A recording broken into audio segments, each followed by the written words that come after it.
একটা কথা শুনলে হয়তো আপনারা অনেকেই অবাক হয়ে যাবেন। সেটা হচ্ছে বাংলাদেশের বর্ডার গার্ড বাহিনী বিজিবিকে আমাদের ভারতের বিএসএফ এবং মিয়ানমারের বর্ডার গার্ড এবং মিয়ানমারের বাহিনীটা পর্যন্ত ভয় পায়। এখন কথা হচ্ছে কি কারণে বাংলাদেশের বিজিবিকে এই দুইটা বাহিনী এতটা ভয় পায়? দেখো, একটা বিষয় সত্যি যে আমাদের ভারতের বিএসএফ এর কাছে অনেক বেশি ইকুইপমেন্ট রয়েছে, কিন্তু এটাও সত্যি যে আমাদের ভারতের বিএসএফ এর কাছে অনেক বেশি ইকুইপমেন্ট থাকার পরেও তারা বাংলাদেশের বিজিবিকে ভয় পায়।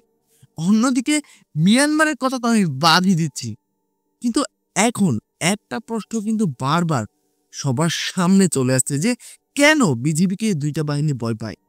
ইয়েস গাইস, আজকের সম্পূর্ণ ভিডিওটা আপনি যদি মনোযোগ সহকারে দেখেন তাহলে বিজিবির শক্তি সম্পর্কে আপনার একটা ধারণা হয়ে যাবে।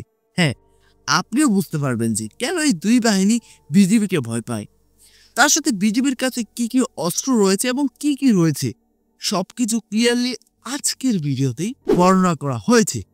আর গাইস, আজকে আমি যে ভিডিওটার উপর রিঅ্যাক্ট করব সেটা ইউনিক ফ্যাক্ট ইউটিউব চ্যানেল থেকে নেওয়া একটা ভিডিও, আর এটা বাংলাদেশের খুবই পপুলার একটা ইউটিউব চ্যানেল। তাহলে গাইস, চলুন আর বেশি কথা বাড়াচ্ছি না, আপনাদের সঙ্গে একসঙ্গে মিলে সম্পূর্ণ ভিডিওটা দেখে আসি। Let's start it.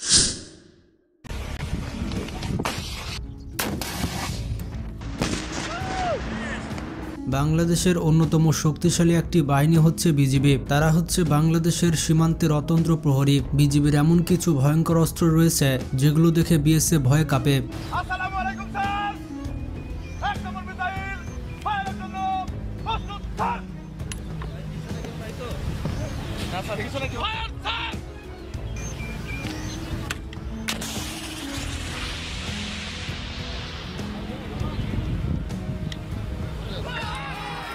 কেন ভারতের বিএসএফ এখন বিজিবির দিকে চোখ তুলে তাকাচ্ছে না? শেখ হাসিনা সরকারের আমলে বিজিবি চুপ থেকেছে, কিন্তু এখন আর বিজিবি আগের মতো নেই। আসলে বাংলাদেশের বিজিবি কতটা শক্তিশালী এবং বিজিবির কাছে কি কি অস্ত্র রয়েছে যেগুলো দেখে বিএসএফ ভয় পায়? বাংলাদেশের সীমান্তরক্ষী বাহিনী বর্ডার গার্ড বাংলাদেশ দেশের ফার্স্ট লাইন অফ ডিফেন্স, যারা সবার আগে শত্রুকে মোকাবেলা করবে এবং বহিঃশত্রু থেকে দেশের সীমান্ত রক্ষা করবে।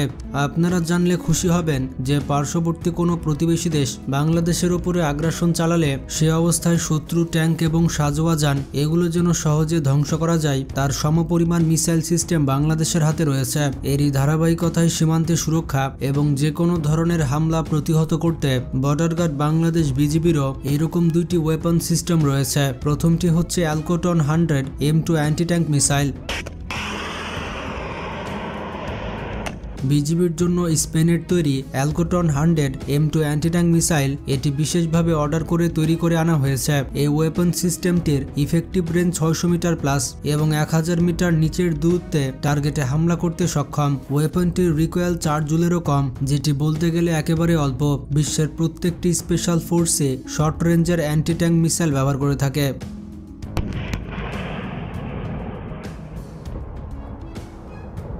যা শত্রু স্থাপনা, ওয়াচ টাওয়ার, বাংকার এবং আর্মড ভেহিকেল ধ্বংস করার কাজে ব্যবহার করা হয়। তবে এর আগে বিজিবি RPG-7 বা টাইপ 69 RPG ব্যবহার করত। তবে বর্তমানে ইউরোপিয়ানে এই অ্যান্টি ট্যাঙ্ক ওয়েপন কেনা হয়েছে। সেনাবাহিনী ও বিজিবি দুই ধরনের অ্যামিনেশন নিয়েছে। অ্যালকোটন এটি, যা অ্যান্টি আর্ম ট্যাঙ্ক সাজোয়া যান এই সব ধ্বংস করতে ব্যবহার করা হয়। অ্যালকোটন BIV এবং অ্যালকোটন ABকে, যা অ্যান্টি বাংকার রোলে ব্যবহার করা হবে। এটির লঞ্চার অংশ অপটিক্স নিয়ে গঠিত, যেখানে লঞ্চারের ওজন অ্যামিনেশন সহ 14 কেজি এবং অপটিক্স সেকশনে নাইট ভিশন সিস্টেম এমবেডেড অবস্থায় রয়েছে। অ্যালকোটন 100 ওয়েপন সিস্টেম স্পেন বাদেও বাহরাইন, ইন্দোনেশিয়া এবং পাকিস্তান দেশটি ব্যবহার করছে।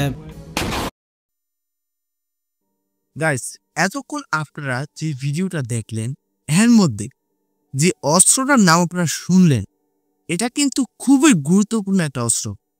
দেখুন, এটার ওজন কিন্তু অত বেশি না, এটা যে কোনো জায়গায় ফিট করা যায় এবং সেখান থেকেই কিন্তু কাজ হাসিল করা যায়।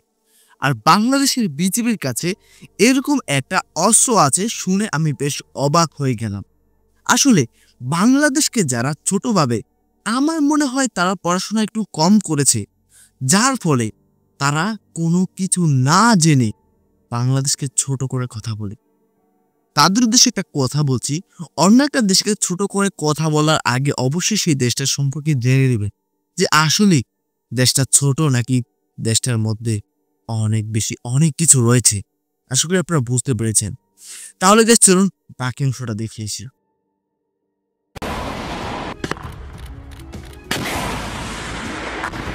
এছাড়াও বিজিবি ব্যবহার করছে আরেকটি অত্যাধুনিক অস্ত্র, যেটি হচ্ছে RK-3 কর্সার ATGM। এই অস্ত্রটি ইউক্রেনে তৈরি করা হয়েছে এবং এটি একটি laser guided anti tank missile. এই অস্ত্রটি দিনে রাতে যে কোনো সময় ফায়ার করা যায়। এই ATGM এর রেঞ্জ হচ্ছে 2.5 কিলোমিটার। 2.5 কিলোমিটারের মধ্যে এটি যে কোনো কিছু ধ্বংস করে দিতে পারে। এটি T-72 ট্যাঙ্কের আর্মার পেনিট্রেট করতে সক্ষম, একই সঙ্গে অন্যান্য আর্মড ভেহিকেল এবং মুভিং টার্গেটেও আক্রমণ করে ধ্বংস করতে পারে। একই সঙ্গে এগুলো বিজিবি ক্রাইসিস প্লাটুন, APC এবং নেভাল প্ল্যাটফর্মেও ইনস্টল করা পসিবল। এটির মিসাইলের ওজন হচ্ছে 15.5 কেজি এবং লঞ্চার ছাড়া এটির ওজন দাঁড়ায় প্রায় 18 কেজি, যা সহজেই একজন সৈনিকের ক্ষেত্রে বহনে সক্ষম। স্ট্যান্ডার্ড লোডে একজন সৈনিক দুটি মিসাইল আর একটি লঞ্চার সিস্টেম বহন করতে পারে। লেজার গাইডেড সিস্টেম ব্যবহার করায় এটি নিচে দিয়ে উড়ে যাওয়া ছোট হেলিকপ্টার কিংবা ড্রোনকেও আঘাত হানতে পারে। এই সিস্টেমটি প্রতি 4 থেকে 5 সেকেন্ডে একটি মিসাইল ফায়ার করতে সক্ষম এবং টানা 13 রাউন্ড ফায়ার করতে সক্ষম। যেহেতু এই মিসাইলটি লেজার গাইডেন্স ব্যবহার করে, তাই মিসাইলকে আলাদা করে গাইড করার প্রয়োজন নেই। বিজিবির জন্য কত সংখ্যক এই ATGM ক্রয় করা হয়েছে তা এখনো পর্যন্ত জানা যায়নি। এটি ধীরে ধীরে বিজিবির সকল বিওপিতে দেওয়া হবে। এটি ভারত ও মিয়ানমার সীমান্তে। একটা কথা শুনে আমি অবাক হয়ে গেলাম, এরকম একটা গুরুত্বপূর্ণ অস্ত্র যেটা চাইলে একজন সৈনিক বহন করতে পারে এবং এটার ভেতরে যে মিসাইলটাকে প্রবেশ করানো হয় সেটাও চাইলে একজন সৈনিকই বহন করে নিয়ে যেতে পারবে। তার থেকে বড় কথা হচ্ছে এটা অনেক বেশি রাউন্ড ফায়ার করতে পারে খুব অল্প সময়ে। কিন্তু এখানে কিন্তু একটা ভয়ের বিষয় রয়েছে, বিজিবির কাছে কতগুলো যে এরকম অস্ত্র রয়েছে সেটার কোনো হিসাব এখনো কোথাও পাওয়া যায়নি। আসলে মিলিটারিদের অনেক কিছু হিডেন রাখা হয়, এটা আসলে সিকিউরিটির বিষয় হিসেবেই রাখা হয়। আশা করি আপনারা বুঝতে পেরেছেন। তাহলে চলুন বাকি অংশটা দেখে যাচ্ছি। যে কোনো আগ্রাসন ঠেকাতে গুরুত্বপূর্ণ ভূমিকা পালন করবে।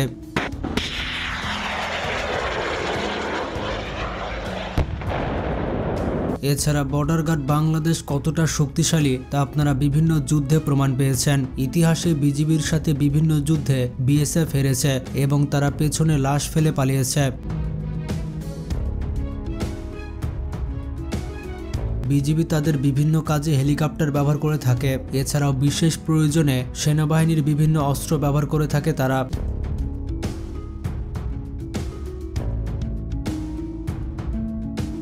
বিজিবি যে হেলিকপ্টার ব্যবহার করে থাকে সেটি হচ্ছে Mi-171 এবং এটি হচ্ছে রাশিয়ার তৈরি একটি ভয়ঙ্কর হেলিকপ্টার। এছাড়া সাজওয়াজান হিসেবে রয়েছে কার্জিস প্যাটার্ন। এছাড়া বিজিবির মোটর হিসেবে রয়েছে টাইপ 63, রয়েছে বাংলাদেশের তৈরি BF-26।